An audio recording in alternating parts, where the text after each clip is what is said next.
रात के 8:42 हो रहे हैं। अब सुनिए मराठी में मुख्य समाचार। आकाशवाणी नागपूर, नेहा क्षीरसागर आपल्याला ठळक बातम्या देत आहे। नागपूर येथील सीताबर्डी स्थित मातृसेवा संघाचा 105वा वर्धापन दिन आज मुख्यमंत्री देवेंद्र फडणवीस यांच्या उपस्थितीत पार पडला। मातृसेवा संघाच्या आतापर्यंतच्या प्रवासाबद्दल वर्णन करत कुठल्याही पद्धतीचे व्यावसायीकरण न केल्याबद्दल ते बोलले। तसेच इमारत बांधकामात आम्ही देखील योगदान देऊ असं ते यावेळी म्हणाले। कामठी येथील शासकीय औद्योगिक प्रशिक्षण संस्था व शासकीय तांत्रिक विद्यालयाच्या नवीन इमारतीचे लोकार्पण आज झाले। या संस्थेला शहीद हेमंत करकरे असे नामकरण राज्याचे महसूल मंत्री तथा नागपूर जिल्ह्याचे पालकमंत्री चंद्रशेखर बावनकुळे यांच्या हस्ते करण्यात आले। शासकीय औद्योगिक प्रशिक्षण संस्थांमध्ये जूनपासून नवीन अभ्यासक्रम सुरू असल्याचे कौशल्य, रोजगार, उद्योजकता व नाविन्यता मंत्री मंगल प्रभात लोढा यांनी सांगितले।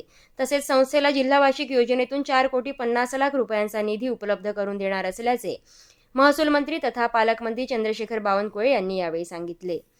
नागपूरच्या जिल्हा परिषद समोर आपल्या कुटुंबासह आमरण उपोषणाला बसणार असल्याचे रज्जू परिपगार यांनी पत्रपरिषदेत सांगितले। महाराष्ट्रातील आरोग्य विभागातील 48 कर्मचारी 7 महिन्यांपासून मानधनापासून वंचित असल्याचे त्यांनी यावेळी सांगत मुख्यमंत्र्यांनी आदेश दिला मात्र अधिकारी वर्ग ऐकत नाही असा आरोप त्यांनी यावेळी केला। नागपूर येथील ताजबाग ट्रस्टच्या 84 एकर जमिनीवरील महानगरपालिकेच्या कारवाईला तीव्र विरोध दर्शवत आणि महापालिकेचा निर्णय एकतर्फी असल्याचे सांगत हजरत बाबा ताजुद्दीन ट्रस्टने उच्च न्यायालयात प्रशासनाला आव्हान दिले।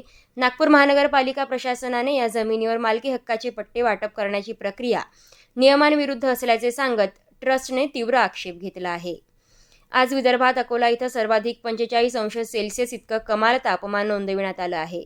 नागपुरात 44.4°C इतकं शुष्क तापमान नोंदविण्यात आलं असून अमरावती इथं 44.2°C इतकं तापमान नोंदविण्यात आलं आहे। याबरोबरच हे बातमीपत्र संपलं। नमस्कार।